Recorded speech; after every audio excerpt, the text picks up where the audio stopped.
Have you ever had to answer the question, who are you? What about when they say, prove it? When I was in the Marine Corps, everywhere you went on base, you had to show your ID. One year on a mission trip, we had two people, a mother and a daughter, have their passport stolen. When you're in a foreign country, 10-hour flight from home, this is not good because eventually you want to come home to your family. Upon finding out about this theft, I walked across the street from the orphanage to the U.S. Embassy. The embassy can be a bit intimidating. It normally has high walls and is guarded by U.S. Marines and even local security guards. Nonetheless, I walked over to the security guard, the local one, and asked to speak to the embassy personnel about the theft and getting a replacement passport. They asked for my ID, so I kindly showed them my U.S. military ID that I still had.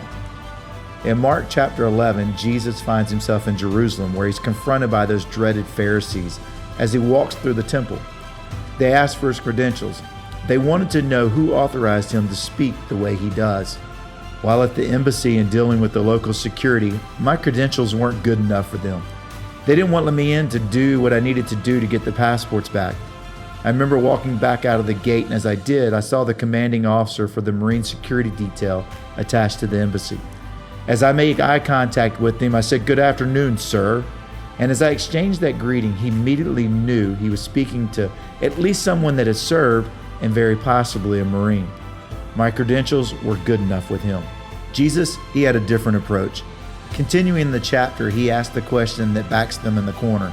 He says, about the baptism of John, who authorized it, heaven or humans? The Pharisees were stuck. Say heaven and he wins. Say humans and he wins, because they'll be up against the people and they're holding John up as a prophet. What did they do? They said, "We don't have an answer to your question."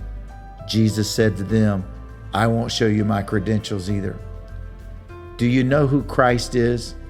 Have you seen his credentials? If so, who are you telling about him?